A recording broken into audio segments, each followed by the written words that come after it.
राधारमण जय जय नवन किशोर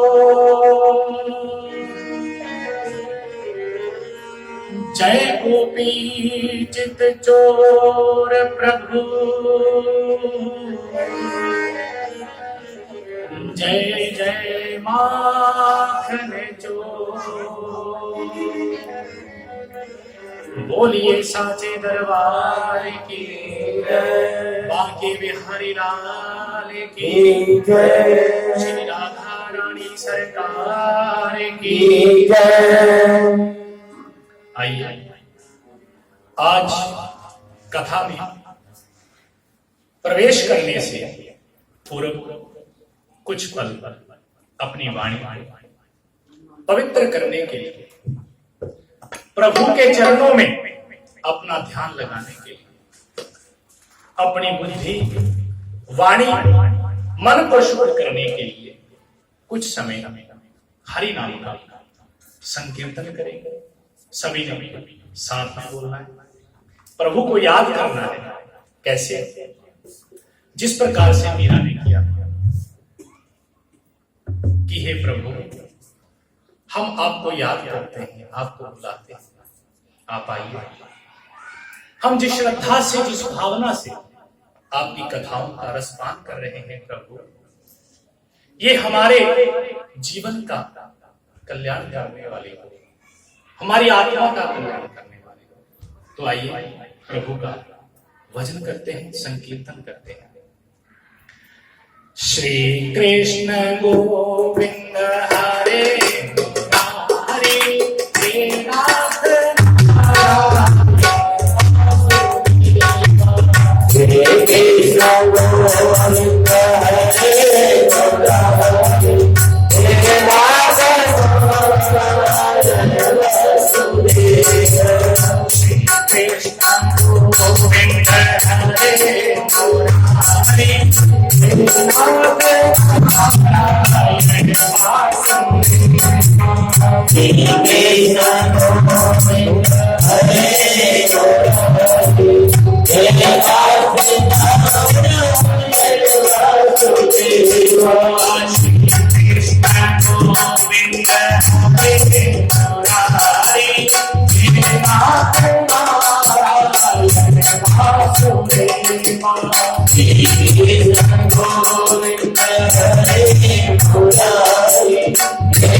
Hare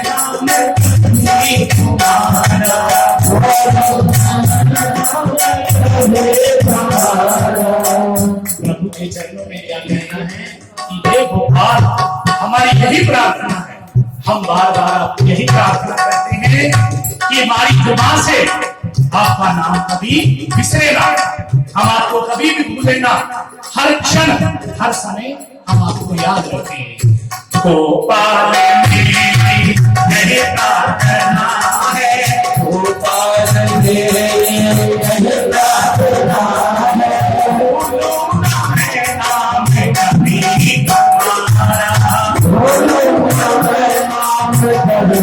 तुम्हारा, काम होके मैं दिन रात गाऊं, मेरा होके मैं दिन रात गाऊं, मेरा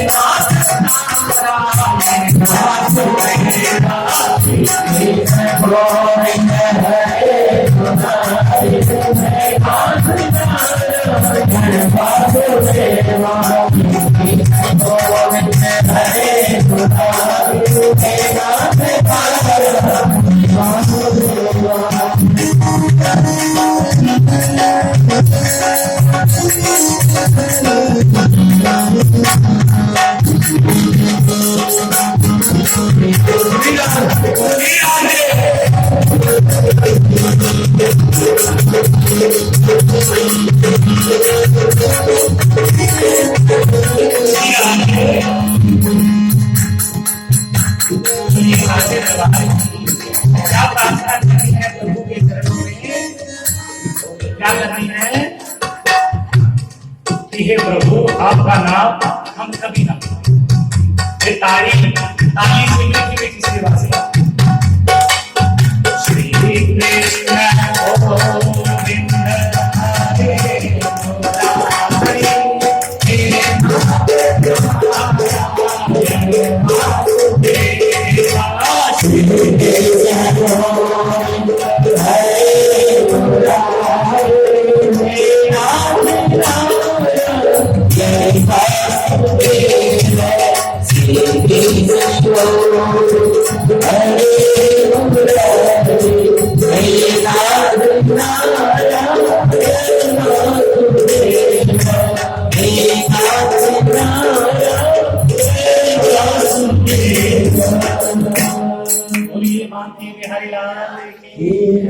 सच्चिदानंद भगवान राधा रानी मैया, राधा रानी सरकार जय हो।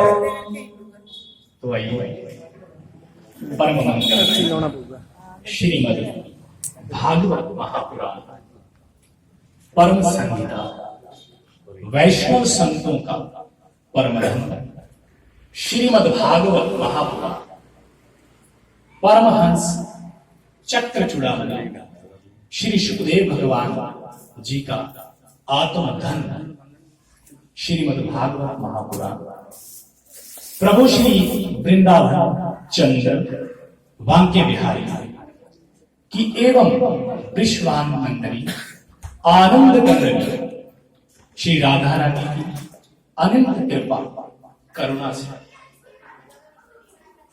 श्री नरेश कुमार जी के घर में हमें कल भी सुना था हमने,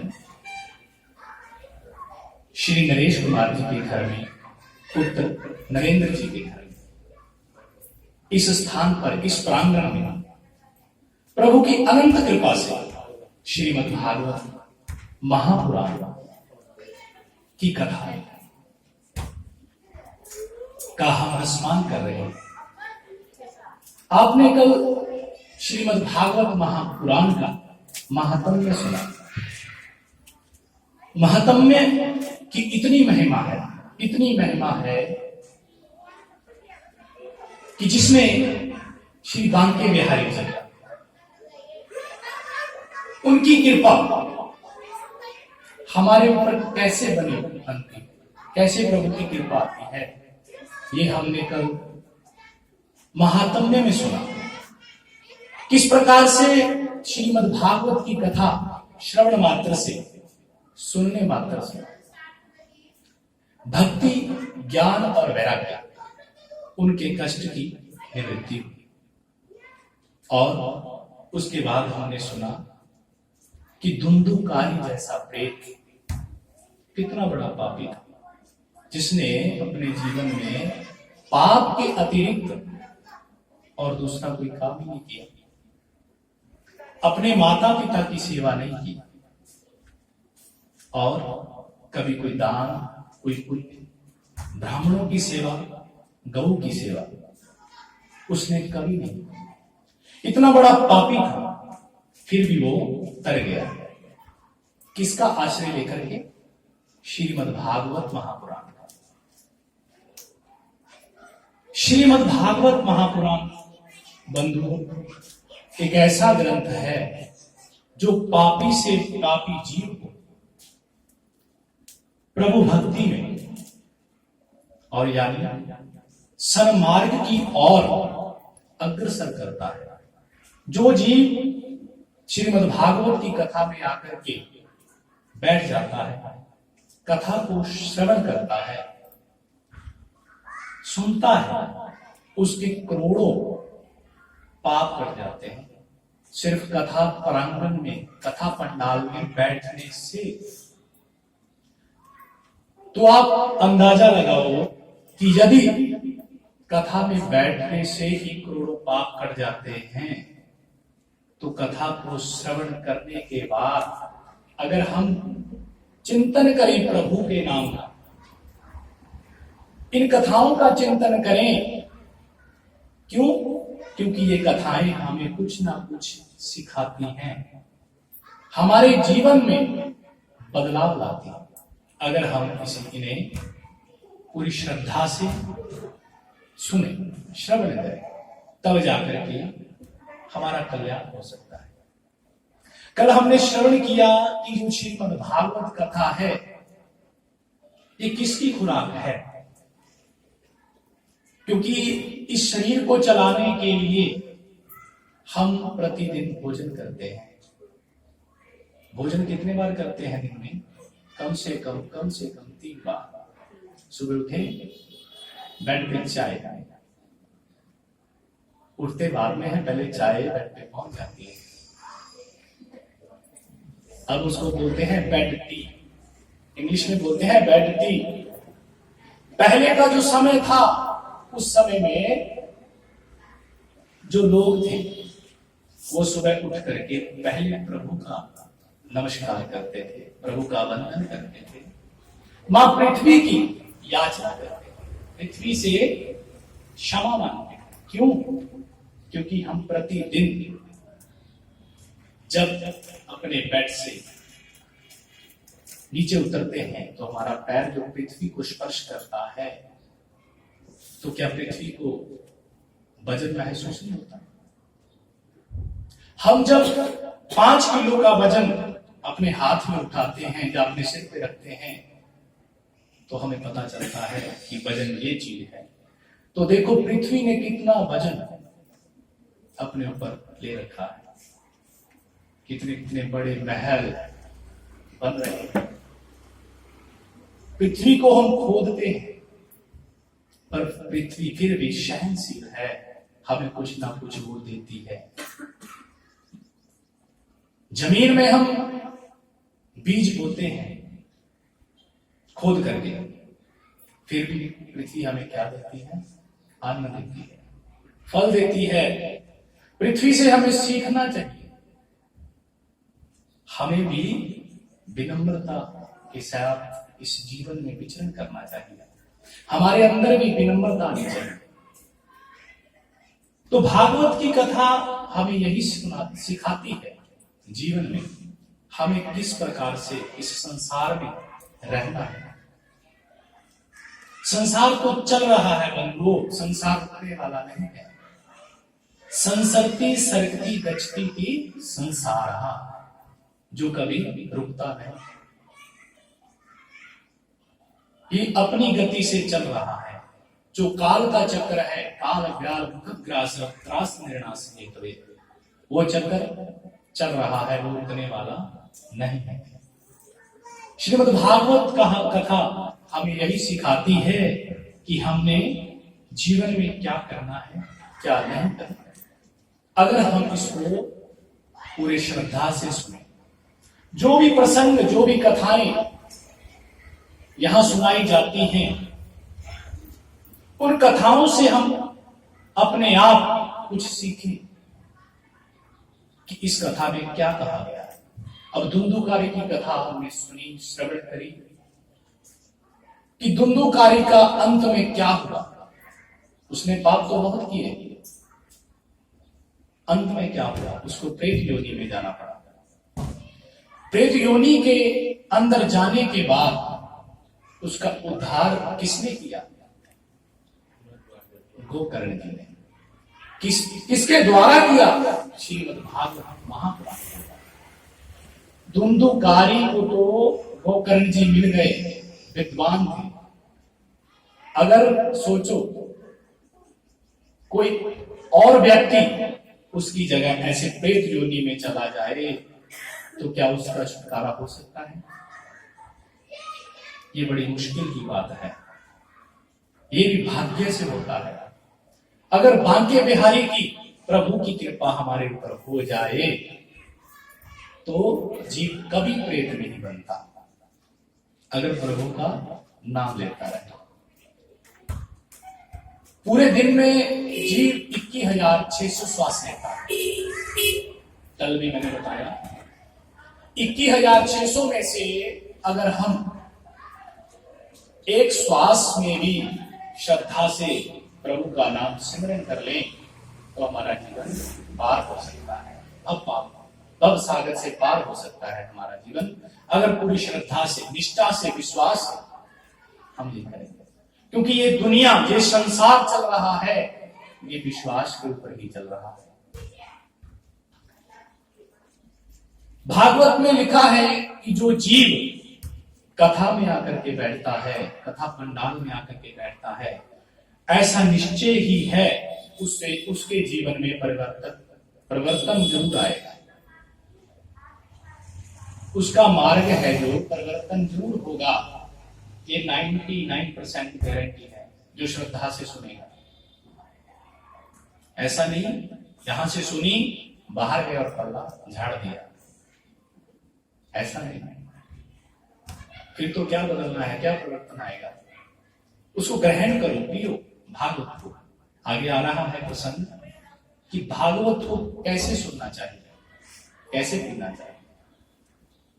तो कहते हैं श्रीमद् भागवत कथा को श्रवण करके धुंधुकारी जैसा प्रेत भीतर गया। तो श्रीमद् भागवत में लिखा है, धन्या भागवती वार्ता प्रेत पीड़ा विनाशिनी। क्या कहती है? धन्या भागवती वार्ता प्रेत पीड़ा विनाशिनी। धन्य हो, धन्य है भागवत ग्रंथ जिसने प्रेत पीड़ा का निवारण किया, जो प्रेत पीड़ा को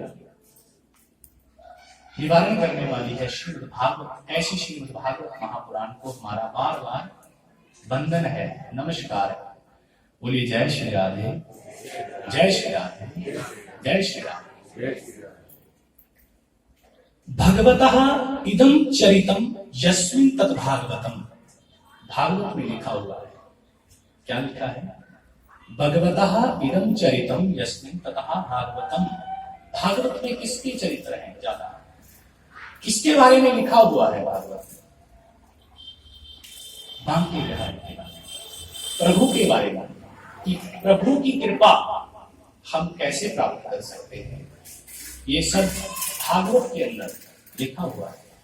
बंधुओं, अगर हम पूरी भागवत को श्रवण करना चाहें तो ये तो 7 दिन मिले हैं हमको कथा श्रवण करने के लिए। भागवत के अंदर ऐसे ऐसे श्लोक हैं, एक एक श्लोक के ऊपर एक एक साल तक बोला जा सकता है। तो आप लगाओ भागवत के अंदर कितने श्लोक हैं? श्रीमद् भागवत महापुराण में 12 स्कंद। क्योंकि हमें जानकारी होनी चाहिए, जो चीज हम श्रवण कर रहे हैं उसके बारे में जानकारी होगी, तभी श्रवण करने में आनंद आएगा। भागवत के अंदर 12 स्कंद, 335 अध्याय और 18,000 श्लोक हैं। एक श्लोक के ऊपर 1 साल बोला जा सकता है, तो 18,000 श्लोकों के ऊपर कितने साल बोला जा सकता है? समझने के लिए ये तो विद्वानों की कृपा है, जो विद्वान हुए हैं उनकी कृपा से भागवत में से मेन में जो निचोड़ है जिससे हम शिक्षा मिलेगी वो कथाएं सुनाई जाती है, वरना भागवत की कथा तो कई सालों में भी ना सुनी जाएगी। इतना बड़ा विस्तार है भागवत ग्रंथ का। तो स्कंद पुराण में लिखा हुआ है, हमारे जो भारत में है वेद व्यास जी ने लिखे 4 वेद। कितने हैं जी? 4 वेद। 4 वेद, 27 स्मृतियां, 108 उपनिषद। ये याद रखना, कल सुनेंगे आपसे। 4 वेद, 27 स्मृतियां, 108 उपनिषद और 6 शास्त्र और 18 ही पुराण लिखे वेद व्यास जी जीव के कल्याण के लिए, कि इनमें से किसी भी ग्रंथ को पढ़ करके, किसी भी पुराण को पढ़ करके जीव अपनी आत्मा का कल्याण कर सके।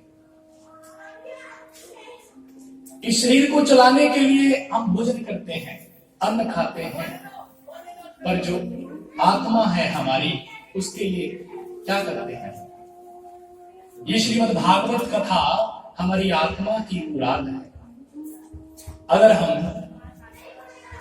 भागवत कथा सुनते हैं, प्रभु का भजन करते हैं, तो हमारी आत्मा के लिए कल्याणकारी है। तो स्कंद पुराण में लिखते हैं, भारते मानुषम जन्म प्राप्यम भागवतम न वै श्रुतम पाप पराधीनम आत्मघातस्तु ते कृता।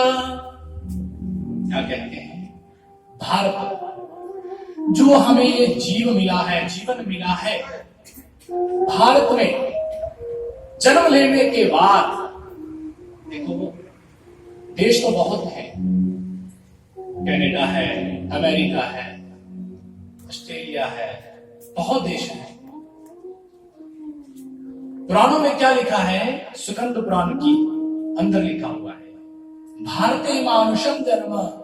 यदि हम भारत में जन्म लेते हैं मानुष का, प्राप्यम भागवती नहीं, भारत में जन्म लेने के बाद यदि हम भागवत श्रवण नहीं करते, भागवत कथा के पंडाल में, प्रांगण में आकर के नहीं बैठते, तो शास्त्र कहते हैं आत्मघातस्तु ते कृता।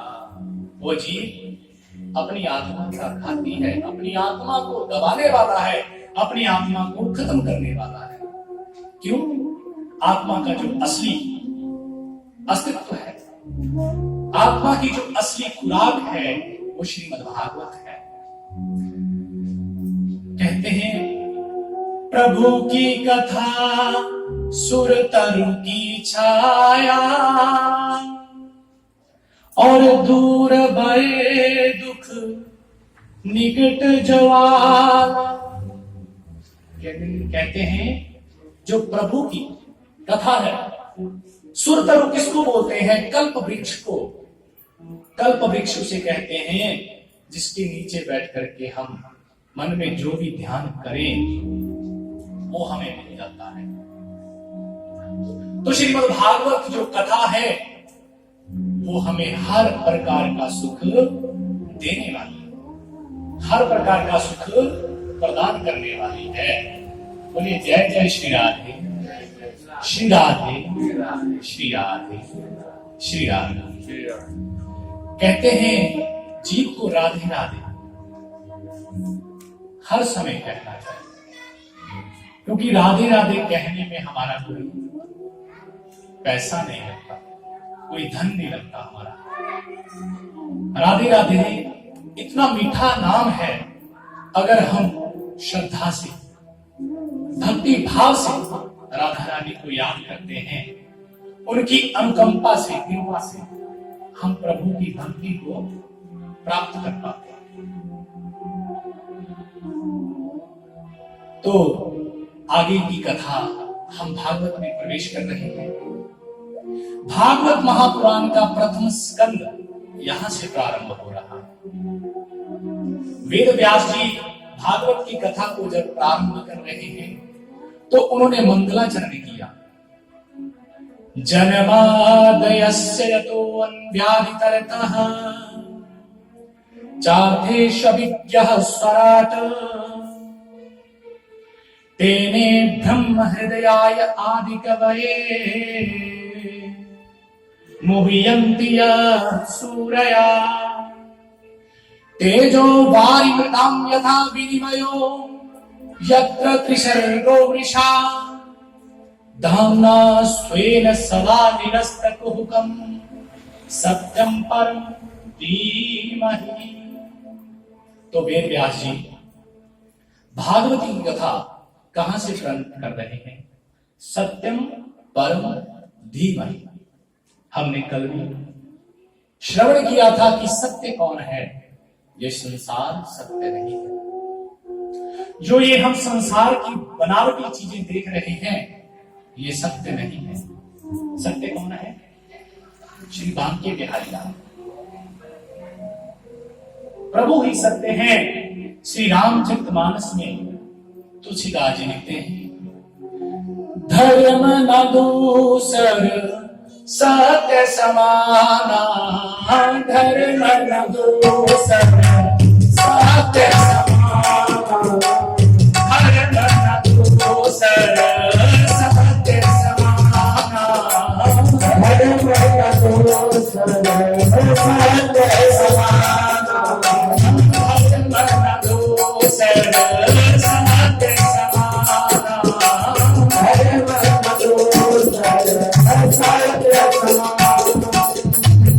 आगम निगम पुराण गाना,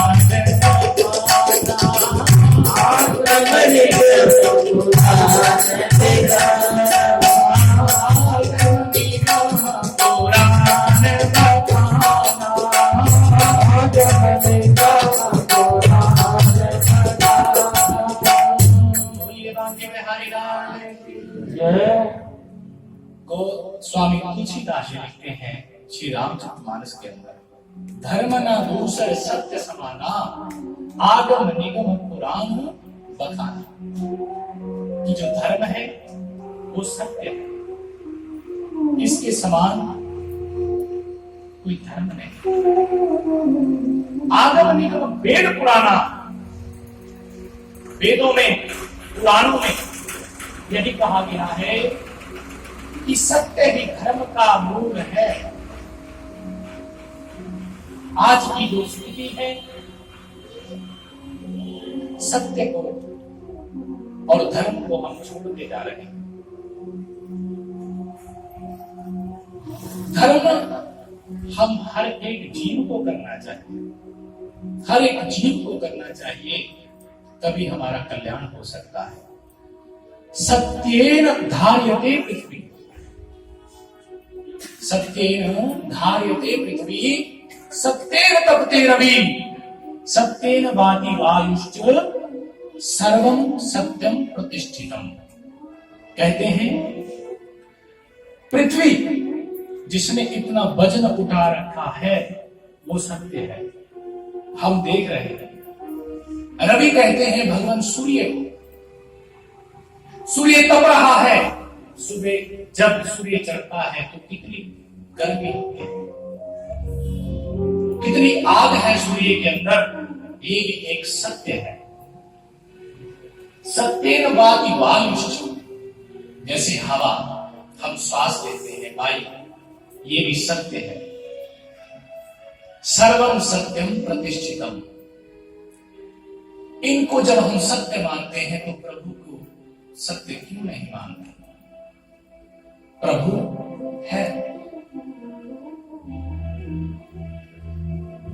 तो यहां सत्य के ऊपर एक प्रसंग याद आ रहा है कि सत्य के ऊपर चलने से हमें कितना फायदा हो सकता है। एक राजा थे, राजा ने अपने दरबार में घोषणा करी कि कोई भी व्यक्ति अगर मेरा चित्र बनाएगा सच्चाई से, उसे मैं मुंह मांगा इनाम दूंगा। जो वो बोल देगा उसको वो इनाम दे दूंगा मैं। ऐसी घोषणा सुन करके बड़े बड़े चित्रकार राजा के दरबार में आए। सभी ने एक एक चित्र राजा का बनाया। राजा का चित्र बनाने के बाद उनमें से जब देखा गया, मंत्रियों ने, सैनिकों ने देखा, तो 3 चित्र निकाले गए उसमें से कि इनमें से जो पहले नंबर पे आया है, जो दूसरे पे आया है, जो तीसरे पे आया है, उनके बारे में बताना था। तो कहते हैं जब राजा ने उस चित्र को, उस फोटो को देखा, देख करके पहला चित्र ना करना, बोले ये झूठ है। क्यों? ये आगे बताता हूं। जब दूसरा चित्र राजा ने देखा, राजा ने कहा ये सत्य है, परंतु ये बुरा लग रहा है, इसमें मिठास नहीं है चित्र में, उसको भी ठुकरा दिया। जब तीसरा चित्र राजा ने देखा तो राजा ने कहा इस चित्रकार को लेकर के आओ, ये इनाम का हकदार है, जो ये इनाम मांगेगा उसे वो इनाम दिया जाएगा। वहां मंत्री थे, चित्रकार थे, उन्होंने पूछा कि राजन हमें ये बताइए कि इन तीनों चित्रों में क्या झूठ है, क्या सत्य है। तब राजा ने कहा कि जो पहले वाला चित्र है वो सुंदर जरूर है, परंतु मेरी एक आंख नहीं है, इसने दोनों आंखें बना दी। बोली जय श्री राधे। और जब दूसरा चित्र राजा ने बताया मंत्रियों को तो हैरान रह गया। राजा ने कहा कि ये चित्र सत्य जरूर है, परंतु बुरा लग रहा है। क्यों? मेरी एक आंख नहीं है,